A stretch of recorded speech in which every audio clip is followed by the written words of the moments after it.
John 8:36, if the Son sets you free, you will be free indeed. At sa karanasan ng maraming kabihasnan, mga lipunan at mga individual, isang mahalagang factor to be happy is to be free. Maging malaya. Huwag maging alipin, huwag nakatali, huwag nakakulong.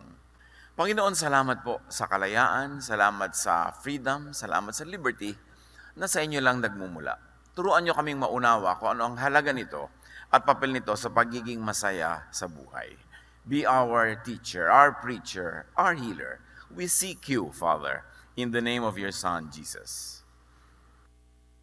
Be free. Malaya ba tayo?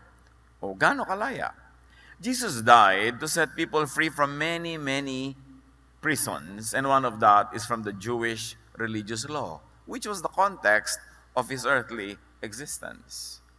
Kaya siya ipinapatay ng mga Jewish leaders because he was setting the people free from the many chains that made their lives miserable because of their intense religiosity and the many religious laws that were also the legal laws of their land. Acts 13:38-39, sa pamamagitan ni Jesus, ang lahat ng sumasampalataya sa Kanya ay pinapatawad na sa lahat ng pagkakasalang hindi na ipatawad sa inyo sa pamamagitan ng pagtupad sa kautusan ni Moses. So malinaw na malinaw sinasabi, yung mga kautusan ni Moses, kahit anong ginawa niyong pagsunod, hindi na kayo napatawad, hindi na kayo nakapasa, natali lang kayo, lalo kayong lumubog. Pero si Jesus, pinalaya kayo sa lahat ng mga yan. You were set free from the punishment of the sins that were inflicted upon by the law to the people.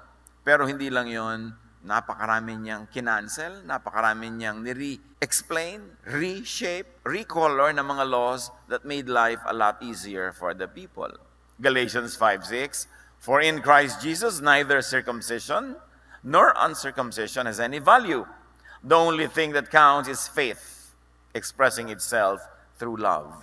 So here, the metaphor of circumcision standing for all the laws, the religious requirements of the Jewish religion. At sinasabi ng Galatians, kay Kristo, binaliwala ang lahat ng requirement na yan at inari kayong ganap. Kayo ay kinonsider na pasado kahit hindi nyo ipinasa dahil wala namang nakapasa ng mga yan. So sa pamamagitan ni Jesus, in-extend ang kabaitan ng Diyos, nagpatawad, at yung mga laws na nagpapagilty sa inyo, kinancel pa. So hindi na kayo guilty. John 8:36, so if the Son sets you free, you will be free indeed. And this is freedom from religious prisons. Meron pang iba na freedom na dala-dala si Jesus. Basta yung general theme, the general love of the Father giving people freedom is expressed in many ways. Jesus died to set people free from needless control of other people, like slave owners, like earthly masters, like political and religious leaders, like the rich, the lenders, those that have economic, social, and political power over other people. Lahat yan, sinalungat, binangga, nilusaw ni Jesus. Kaya sa Jesus community, walang mga high class, low class, middle class, walang ganun. Lahat, wini-welcome ng Panginoon. Walang babae, walang lalaki distinction.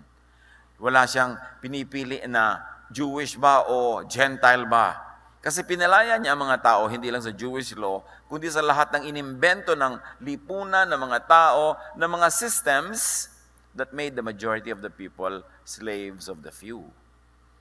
Kaya ang tinuturuan dyan sa mga rich, give your money to the poor. Let us democratize wealth. At tinuturo naman niya at ang kanyang mga alagad sa mga poor, work well so that you earn your money. Live within your means. Huwag kayong mangutang so that you are not a slave ng mga nagpapautang sa inyo.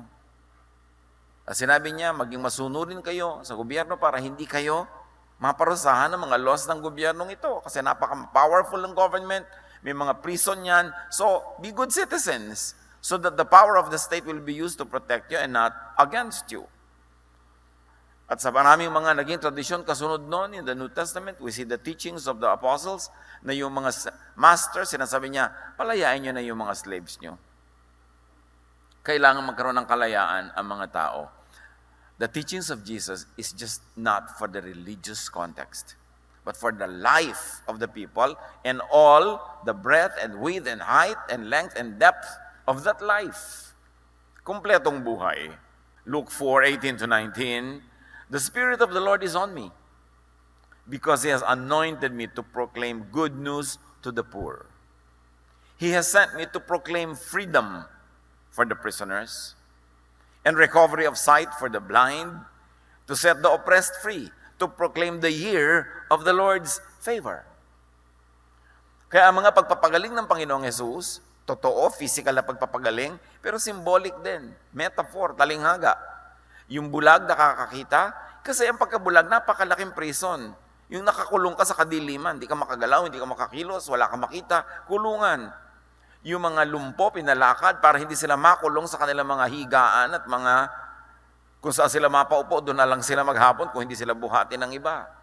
Yung mga may sakit, nakukulong sila. Hindi sila makakilos, hindi sila makapaghanap buhay, na-exempt sila from society, they are expelled, especially kung mga leper, pinagaling niya lahat. Lahat ng tema niyan, mga kapatid, pagpapalaya. Pati yung mga wala kang magawa dahil Sabat, sinabi niya, Sabat was made for you, you were not made for the Sabbath, pinalaya niya yung mga tao sa pagkakakulong sa schedule ng kalendaryo. Yung mga hindi ko ito pwedeng kainin, yan lang ang pwede kong kainin, pinalaya niya mga tao. Kainin niyo lahat yan, hindi kayo mapapahamak spiritually, although clinically and physically, pwedeng baka marumi talaga yan, but no, heaven will not take it against you in a spiritual way.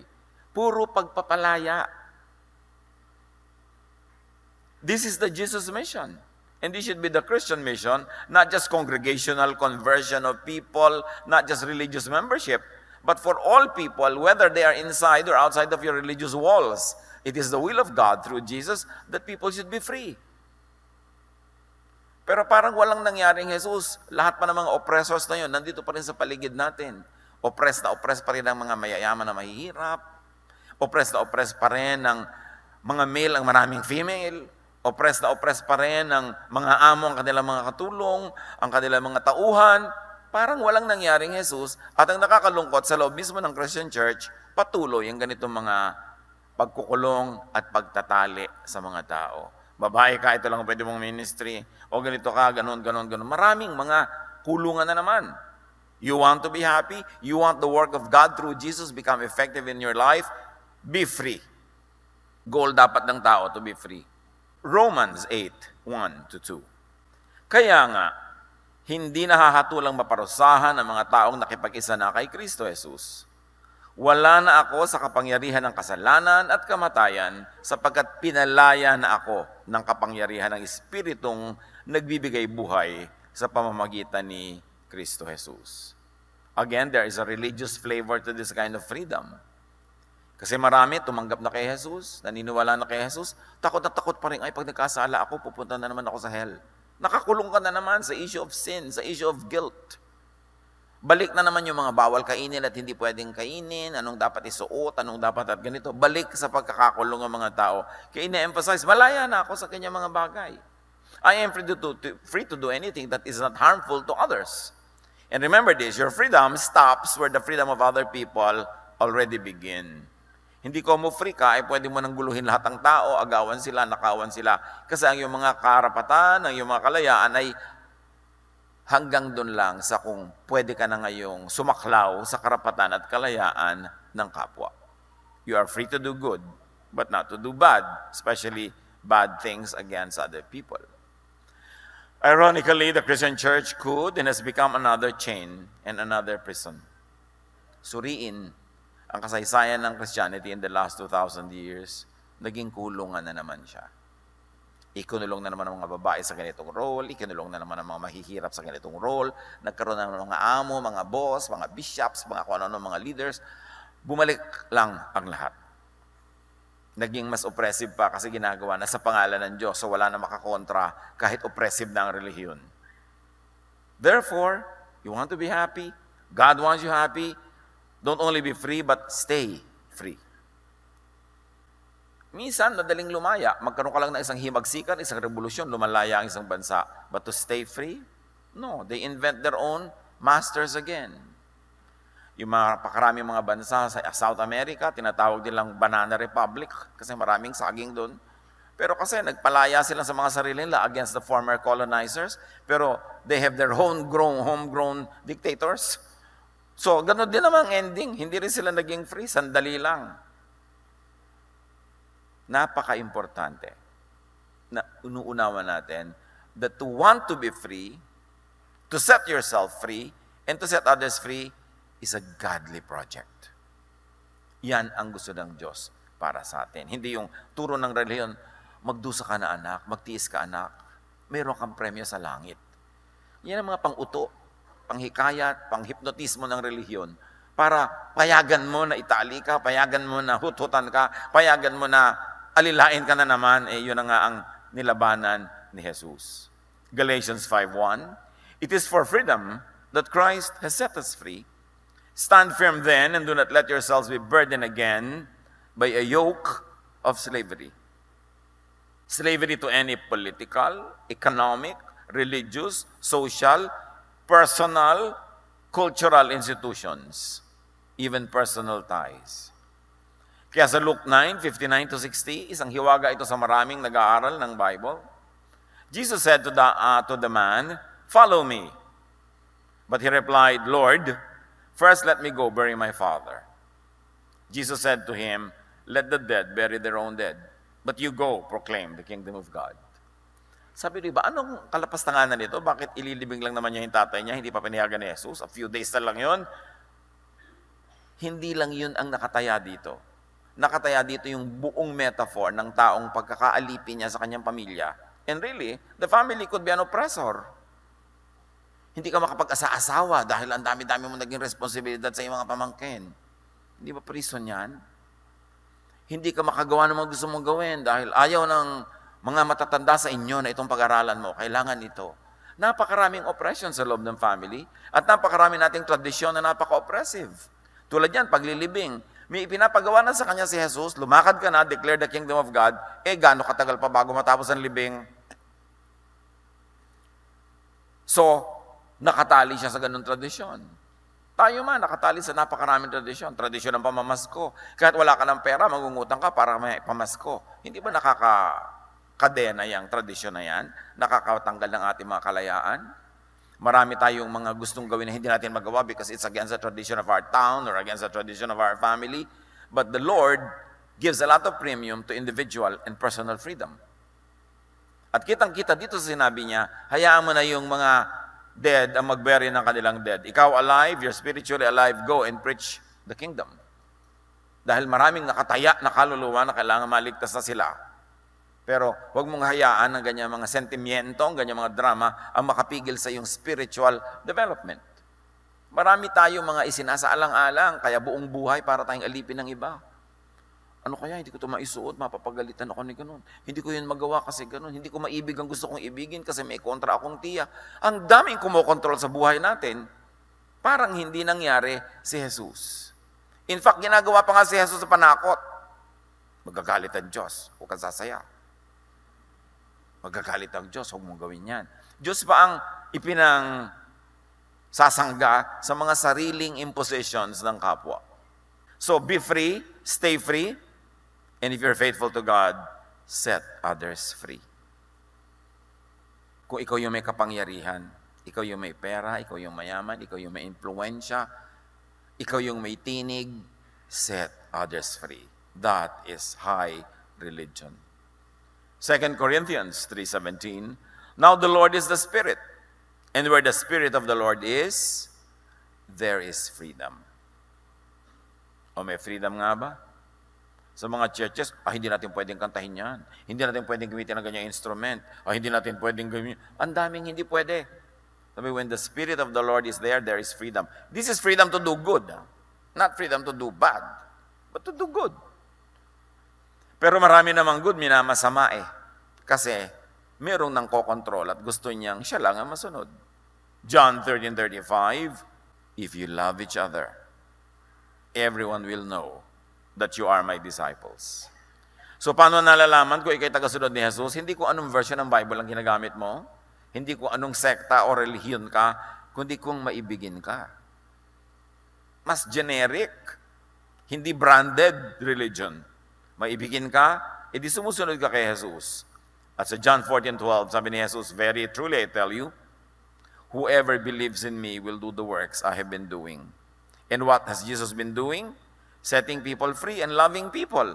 So, kung ikaw ay alagad ni Jesus, kung mahal mo si Jesus, you will love people. And if you love people like Jesus does, you will set people free. Papayagan mo, for instance, ang anak mo na sundin yung kursong gusto ng puso niya, hindi yung dinidikta mo lang dahil ikaw magbabayad ng matrikula. Papayagan mo yung anak mo na ibigin yung taong hindi mo gusto, siya naman itong iibig, siya naman itong magpapakasal. Bagamat hindi masamang makinig sa mga magulang, kasi mga magulang sa haba na ng kanilang experience, marunong na silang umuri at manuri. 99% tama ang mga magulang. But when push comes to shove, your greatest gift to your child will be to set them free. Meron ako nung kilala na yung kanilang mga young people in their family gustong may gawing career, ayaw nung matatanda. Kinausap pa ako para ako pumigil. Pero sabi ko, yung mga bata may pakpak, hayaan lumipad. Kasi kaya sila may pakpak. Kung pwede lang nga sana, tanggalin natin yung pakpak na yun, ipamulsan na lang natin sila, hindi ba? Yung lagi na lang natin sila kasama. Pero ang bata, pag ipinanganak, nalalagot yung pusod mula sa ina. Yun ang simula ng kagustuhan ng Diyos na magkaroon siya ng buhay na independent. Meron kayong fellowship, meron kayong pagsasama, nagkakabuhol-buhol ang mga buhay nyo, pero meron din siya dapat personal freedoms. Kasi kung gusto ng Diyos na hindi mo wala sa gilid mo yung anak mo, dapat hindi nalalagot ang pusod pag ipinapanganak. Imagine na lang kung 8 anak nyo. Kayo rin mahihirapan, ang dami nakatali sa inyo. Na lumalaya din yung ina dun lumalaya din yung anak. Ganun ang will ng Diyos. In other words, if you love people, if you are like Jesus, and if you are a disciple of Jesus, if you set each other free, everyone will know that you are my disciples, sabi ni Jesus. Do you set people free? Or do you imprison them, especially in religious terms? But if you bind people, if you keep people in chains, if you keep them constantly under your control, whose disciple are you? Because the disciple of Jesus loves, and those who love set others free. Be free, stay free. That is the way to be happy. And what are the simple ways to be free? Very practical and easy to understand. Do not make and minimize making pledges or promises. Do not pledge. Do not commit the future unnecessarily. Kasi nakatali ka. Tali yan. A-attend ka sa kasal ko kailan? 10 years from now, huwag ka mawawala. Oo ka. Tapos ang daming dumating na opportunities, no ka lang, no ka, ay matatapat sa kasal niya. Pag ikinomit mo ang future, nakatali ka. Kaya kung mahal, sabi mo, alam mo kung mahal mo ako pinsan, huwag mo akong papangakuin. Set me free. Kung dumating yung araw na yun and I'm free and it is to my pleasure to be there, I'll be there. But for you to make me commit to that now, just for you to please yourself that I will be there, then you're using me, you are not loving me. Dapat nating suriin ang ating mga ugali. Do not commit the future. And you know what? Pag kayo nag-guarantee sa utang ng iba, you are committing the future. Your future pocket. Kaya pag guarantor ka, hindi ka makatulog, yung nangutang, tulog na tulog. Kasi pag hindi siya nagbayad, ikaw ang magbabayad. Gano'n karami na yung gano'n, natali sila. I know many people, mga sarili nilang lupa ibinenta, pambayad sa utang, ng ginarantihan nila. Proverbs 6, 1-5, my son, if you have put up security for your neighbor, ibig sabihin naging guarantor ka, if you had shaken hands in pledge for a stranger, naging guarantor ka ng iba, you have been trapped by what you said, ensnared by the words of your mouth. Do this, my son, to free yourself. Since you have fallen into your neighbor's hands, go to the point of exhaustion and give your neighbor no rest. Allow no sleep to your eyes, no slumber to your eyelids, Free yourself like a gazelle from the hand of a hunter, like a bird from the snare of a fowler. In other words, kung nag-garantor ka, siyempre nag-aalala ka ngayon, bawiin mo agad. Gumawa ka ng paraan. Huwag kang magpahinga hanggang hindi mo nababawi yung guarantee mo. Who are you to guarantee the future for someone else? Magiging problema mo yan. Pero sabi mo, pero mahal ko po siya, kaibigan ko siya, gusto ko mag-guarantee. Okay, go!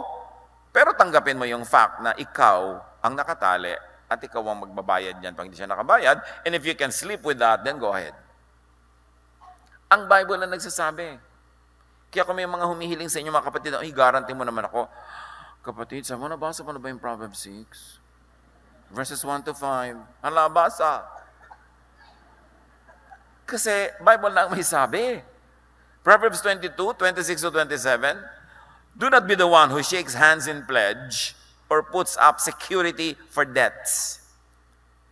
If you lack the means to pay, your very bed will be snatched from under you. Clear yun. That's one way to be free.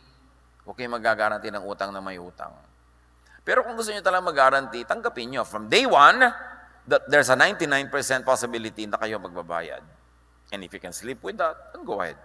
Pero kung hindi, huwag na lang.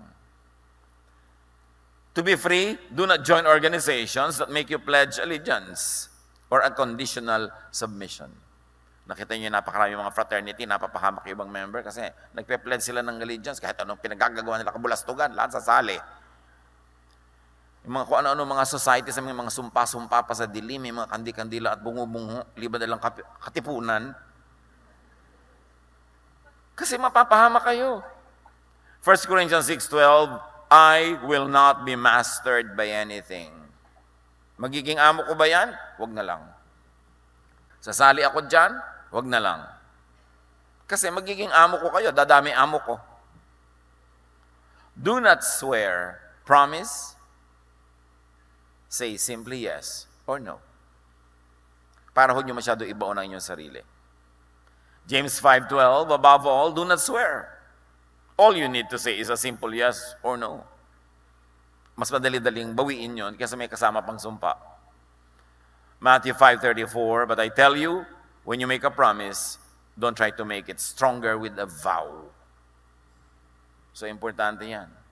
Paano po yung marriage vows? Yun nga. Kaya ka nagbabaw dyan, you invest everything. So, hindi mo kayang panindigan, di huwag ka na lang mag-vow. Hindi huwag ka mag-asawa. Kasi sa pag-aasawa, you know why you have to make the vow? Because the person who enters this kind of contract and covenant invests everything. Kaya dapat pareho kayo matapat. Kasi invest siya ng invest, tapos ikaw hindi ka matapat, lugi siya.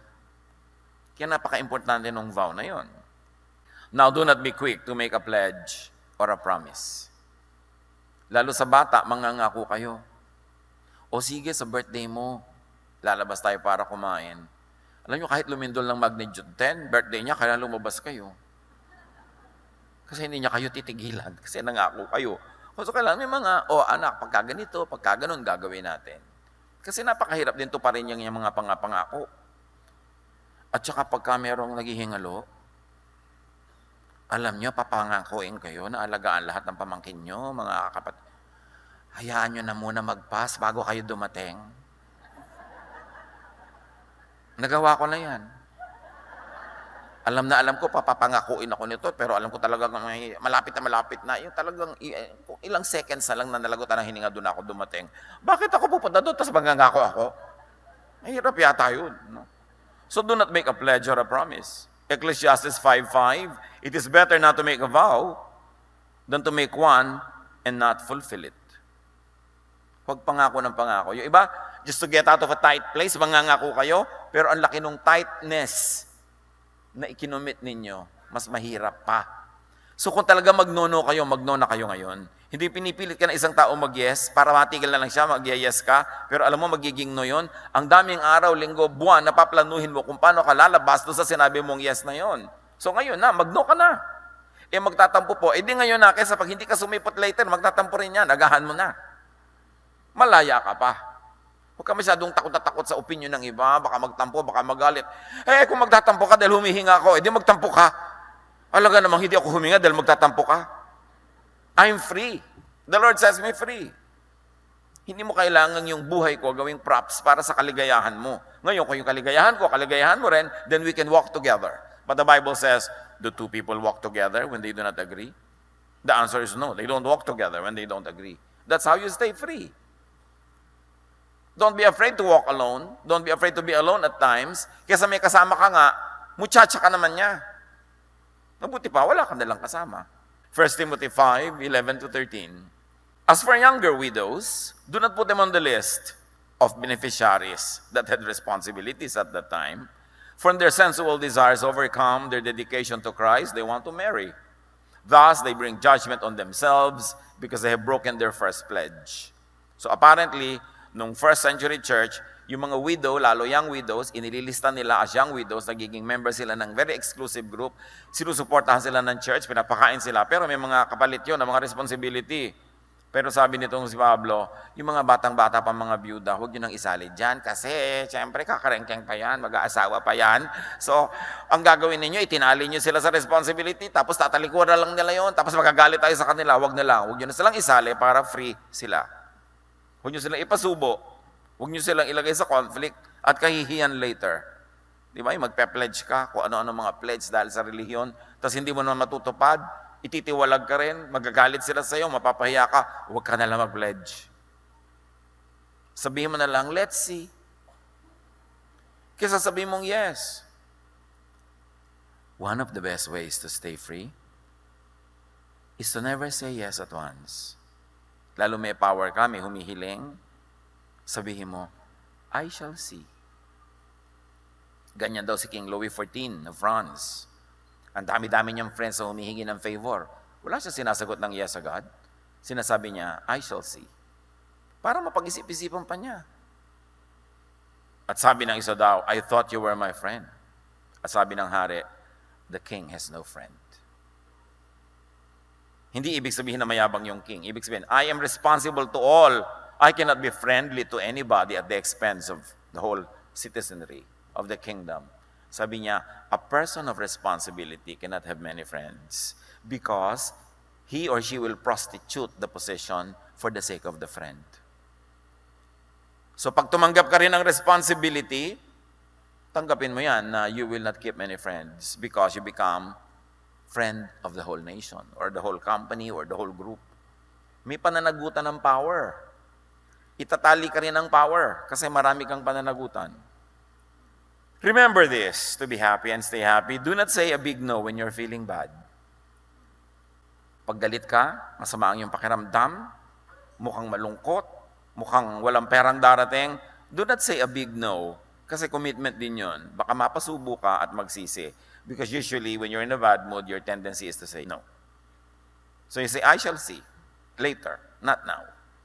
Proverbs 29:22, an angry person stirs up conflict. And a hot-tempered person commits many sins. Kasama na rin doon yung mga nagno-no siya sa hindi naman niya dapat nakaka-create siya ng maraming enemies. Do not say a big yes when happy. Alam niyo, pag happy-happy kayo, ang tendency niyo mag-yes kahit saan, kahit ano. At yung mga mapagsamantala, inaabangan, happy ba? Sa office yan, happy ba si boss? Di ba? Happy ba si ma'am? Oo, naku, ito, papapirmahan ko na itong mga request ko. Kasi pag happy ka, yes ka ng yes. Tandaan nyo to ha, pag malungkot kayo, don't say no. Pag masaya kayo, don't say yes. Kasi ang tendency, pag lumungkot kayo bukas, mo, bakit ba ako nakapag-yes? Natauhan ka eh. Baka nabibigla ka lang, tapos magsisisi ka. Yang yes at no, huwag niyong pawalan agad. Hold it. Pag pinawalan nyo na, amon nyo na yan. Kayo na ang slave ng yes at no ninyo. Pero habang hawak nyo pa, kayo pa ang amo. Matthew 14:6-7. Nang sumapit ang kaarawan ni Herodes, sumayaw ang anak na babae ni Herodias sa harap ng mga panauhin. Labis na nasiyan si Herodes, kaya sinumpa niyang ibibigay sa dalaga ano mang ibigin nito. Sabi niya, even half to my kingdom, I'll give to you. Ang saya-saya kasi nung hari, lasing pa. Sabi nung dalaga sa nanay niya, ano pang hihingin ko? Ang ulo ni John the Baptist. Nung sinabi niya, ibigay niyo po sa akin ang ulo ni John the Baptist na nakalagay sa isang platera, di biglang nanlumo itong Herod kasi nangako siya ng yes. Kasi happy siya eh. Huwag kayong yes ng yes pag kayo happy. Antayin yung lumungkot-lungkot kayo ng konti. Kasi ang medyo malungkot-lungkot ng konti, mas matalino kesa sa sobrang masaya. Do not commit when tired or sleepy or hungry. May mga diplomats, not Filipinos, ang kanyang paraan dahil makapangyarihan ng kanilang bansa, pag meron siyang gustong kunin sa ibang bansa, mapakuha niya ng yes, mabraso yung mga leader doon, dadalawin niya personally, pero ang dating niya sa bansa na yon, mga alas 2, alas 3 ng umaga, nung bansa na pinuntahan niya, na tamang-tama sa bansang pinanggalingan niya, oras lang talagang gising niya. Pero yung dadat na niyang bansa, mga nagtutok-atok, aantok-antok, pagod na pagod. So para matapos na lang yung meeting na yun, yes talagang sila ng yes, nakukuha ng diplomat na ito ang lahat ng gusto niya. Kasi yung kinakausap niya, inaantok. O pagod. Kaya kung kayo antukin after lunch, huwag kayong pipirma ng anumang papel. Huwag kayong makikipag-meeting. Kahit ako, kinukuha nila ng speaker, after lunch, inaantok ako, anak, sa oras na yan. Nilagyan mo kasi ibang oras. Baka kung anong pagsasabihin ko dyan, matapos na lang. Gagalang nyo yung inyong biorhythm. Kasi may mga tendency na kayo mag-yes o mag-no. Depende kung ano ang chemical composition ng inyong katawan. Genesis 25:29 to 34. Minsan, si Jacob ay nagluluto ng sinabawang pulang patani or lentils. Siya naman pagdating ni Esau mula sa pangangaso, sinabi niya, gutom na ako. Bigyan mo naman ako niyang mapulang niluluto mo. Sumagot si Jacob, ibigay mo muna sa akin ang iyong karapatang bilang panganay. Yung karapatan ng panganay, kanya lahat yung napakaraming privilege. Gutom na gutom dumating si kuya. Si Bunso nagluluto ng napakabangong lentil na sinadya niya to talaga, I'm sure. Pagdating ng kuya niya, sabi, gutom na gutom ako, pakanin mo naman ako. Ibigay mo muna sa akin ang karapatan mo bilang panganay. Ibig sabihin, ako ng superior sa iyo, ang mana mo, mana ko na. Payag na ako, sabi ni Esau. Aanhin ko pang pagiging panganay kung mamamatay naman ako sa gutom. Kung gayon, sabi ni Jacob, sumumpa ka muna. Pakita niyo mga elements na pinag-uusapan natin. Sumumpa nga si Esau at ibinigay kay Jacob ang karapatan ng pagiging panganay. Ibinigay naman ni Jacob kay Esau ang niluto niyang gulay at binigyan pa ito ng tinapay. Nagmukha pa mabait. Kasi gutom. Mga kapatid, magtrabaho tayo, sikapin nating maging independent, kasi pag gutom tayo, napakadaling isuko ang ating mga karapatan. Pagkapos ka, wala kang pera, nangangailangan, napakadaling magpaalipin sa kapwa. Kaya yung pagiging economically active and productive and fruitful, part of freedom yan. Part yan of Christian ethics. Because when you don't have anything, and people give you something, they can throw it at your face, and you have no choice but to smile. Naaalipin ka pag needy ka. Kaya kailangan di ka needy. Iwasan na dumating sa ganong pagkakataon. And do not commit at once sa mga invitation. Tulad ko lang, por Diyos, por Santo, ang tanda-tanda ko na. Tapos ang dami-dami pa, ipakasal nyo naman po kami, Pastor. Kailan? 2 years from now po. Anak, ang tagal-tagal ba nun? Paano ko may biglang magyaya sa akin ng round trip around the world? Di ako makalakad dahil nakukomit ako sa'yo. Saka na, invite me 1 week before. Ay, ang lapit naman po. Kung ayaw mo, diwag. Ba't mo ako pinapakomit ngayon? Ganun mo ba ako ka-love? Tinatanggalan mo ako ng freedom? Gawin mo lang akong trophy pastor, trophy tagagawa ng wedding mo, kahit yung buhay ko natali na sa'yo. So, isipin naman natin yung ganun. Maging mabait tayo sa kapwa, huwag natin silang ipahamak o ipasubo sobra. Ganyan yung makasalan, mga birthday. There was one person that invited me to a birthday, and I usually don't go to birthdays anymore kasi inaantok na kapag 8 o'clock. Gusto ko na mahiga. Alam ko yung birthday niya, late pa yun magsisimula, ang haba-haba pa, bla bla bla. So sabi ko, sige, pupuntahan lang ako kasi may kami pinagsamahan ng matagal na. So niya, huwag ka mawawala. That was the most unkind thing I heard. Yung, huwag ako talagang mawawala. Yung, napakalaki naman pananagutan yan. Di ba? So napakahalaga mga kapatid, to not overcommit. Do not accept every invitation. Pero kung wala na mag-iimbita sa inyo, pasalamat na kayo may umimbita, yes na agad. Pero kung pagod na kayo and you have earned it, huwag kayo lagi mag-commit.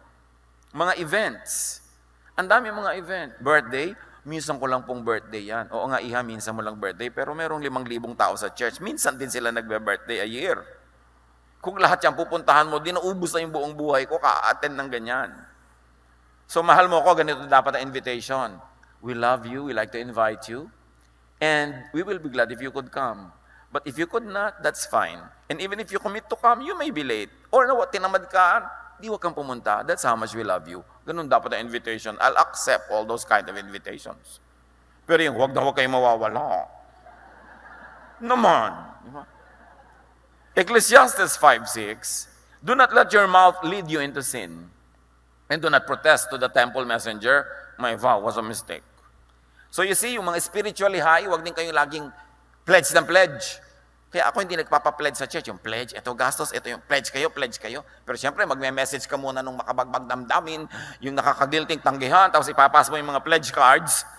Diba? Emotional blackmail yan. Spiritual blackmail. Kaya, sabi ni Ecclesiastes, kaka-pledge mo pa lang kanina, natauhan ka, sabi mo, may vow was a mistake, binabawi mo doon sa program director yung pledge mo. Kaya sabi niya, huwag kang pledge ng pledge. Judges 11, ito ang isang pledge na gusto kong tandaan niyo mga kapatid.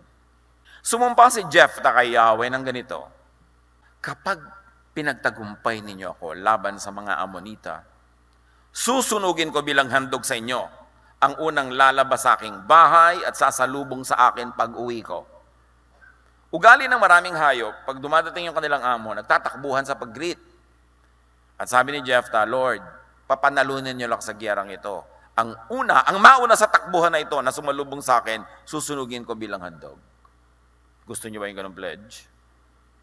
Nang magbalik si Jephthah sa Mizpah, sa kanyang bahay, sinalubong siya ng kanyang anak na babae na sumasayaw sa saliw ng tamburin. Siya ang kaisang-isang anak ni Jephthah. Nang makita siya ni Jephthah, pinunit niya ang kanyang damit at buong paghihinagpis na sinabi, anak ko, kay bigat na bagay nitong ginawa mo sa akin ngayon. Ang panata ko kay Yahweh ay hindi ko na mababawi pa. Dapat sinabi ng anak, bakit ako nagbigay? Kayong gumawa ng vow. Why don't you burn? Ba't ako? Kasi nag-pledge ako. Sabi niya ganun. Ang tanong ito mga kapatid, bakit na manata? Huwag kayong panata ng panata. Yung namamanata, maglalakad ako ng 10 kilometro tuwing Biyernes Santo. Kahit bumabagyo, kumikidlat, maglalakad kayo. Di ba? Kung di bumabagyo, kumikidlat pa, yun naman sabihin kay Lord na, joke. Bakit hindi binawi ang panata? Di ba? At bakit kinonsinti ng temple, ng religion, ang mga panatang yan? Kasi beneficial yan to religion. Namanata ka, so obligado ka ngayon magbigay, maglingkod, magganito, magganon. Pero ang nakakalimutan nating lahat, nakalimutan ni Jephthah, mabuti at mabait ng Diyos. In fact, ayaw ka nga niyang mamanata eh. So kung ayaw ng Diyos na ikaw vow ng vow, pledge ng pledge, at nagkamali ka nag-pledge, magagalit kaya siya kung binawi niya, Lord, di po ba sabi niyo, gusto niyo free ako? O yan na end, sisimula mo. Pwede po bang bawian na lang? Hindi kaya pwedeng sabihin ni Jephthah yun sa Diyos? Anong pagkakakilalan sa Diyos? Ganong kalupit? Samantalang sabi sa Isaiah 1:18, come now, let us settle the matter. Sabi ng ibang versions, let us reason together. Though your sins are like scarlet, they shall be white as snow. Though they are red as crimson, they shall be like wool. Kahit ang dumi nyo, lilinisin ko kayo. So mahirap ba naman sa Diyos na sabihin, o sige na, lumaya ka na lang, bawiin mo na yung pledge mo na yan. Hindi ko gustong nakatali ka. Sobrang misrepresented ng religion ng Diyos. Nagmumukha ang Diyos na malupit, unreasonable, unkind. No.